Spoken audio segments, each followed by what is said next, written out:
Қайырлы күн достар, менің арнама қош келдіңіздер. Бүгін сіздерге картошкадан жасалатын чебуректердің пісіру жолын ұсынатын боламын. Менімен бірге болыңыздар, видеоны соңына дейін қараңыздар. Дәмі өте керемет, ерекше болып шығатын дәмді әрі нәзік чебуректерді менімен бірге дайындаңыздар.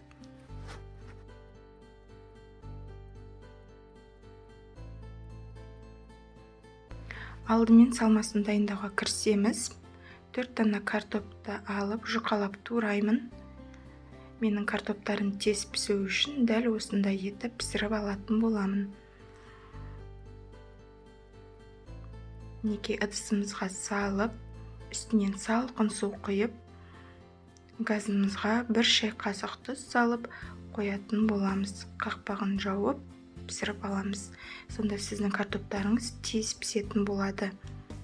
Ендігі кезекте ұнымызды дайындаймыз. Електен өткізілген ұнға 1 шай қасық тұзымызды және майонезді қосып, сүт араласқан суымызды құйып қамыр илейтін боламыз.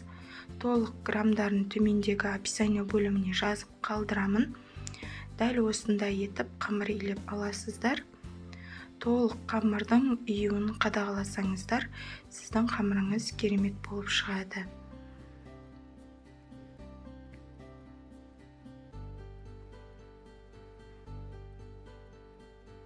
Енді осы дайын болған қамырымызды салафан пакетімізге салып, 15 минут қалдыратын боламыз. Картоптарымыз дайын болды. Енді осындай шанышқының көмегімен толықтай езіп аламыз. Осындай өте нәзік салма дайын болды.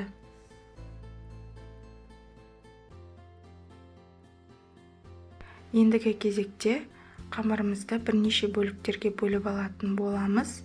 Әрине өзіңіздің пісіретін табаңыздың диаметріне қарап, жаңағы өлшеп кесіп аласыздар.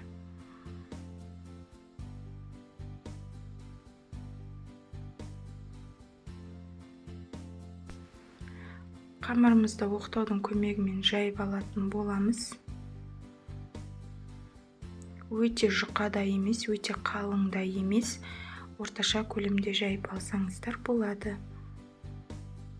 Неке жайып алынған қамырларымыздың шетін тұзды сумен сүртіп шығамын, себебі қамырымыз ыстық майға түскенде ашылып кетпеу үшін. Енді салмасын салып, жайып алатын боламыз. Салманы молынан салатын боламын. Өз қалауыңыз бойынша салып алсаңыздар болады. Барлығын шетін жақсылап жауып, ауасын шығарып, осындай шанышқының көмегімен әсемдеп шығатын боламыз. Мінеке дайындап алдым. Ендігі кезекте табамызға майымызды құйып, қыздырып, чебуректерімізді пісіретін боламыз. Қызған табаға осы чебуректерді салып, екі жағы қызарғанша орташа отта пісіріп аламыз.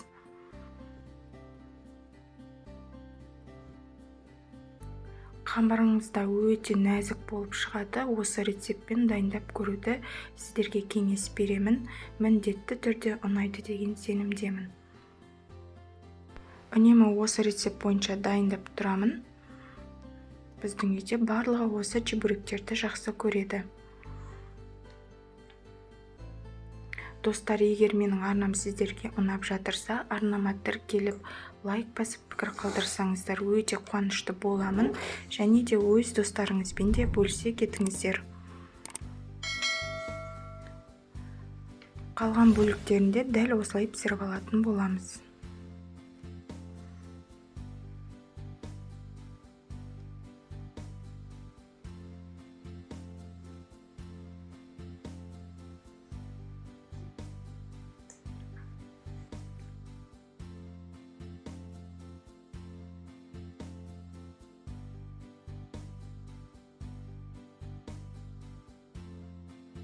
Мінеке достар, біздің чебуректеріміз дайын болды. Қамыры өте жұмсақ, нәзік болып шығатын чебуректерді сіздерге жасап көруге кеңес беремін.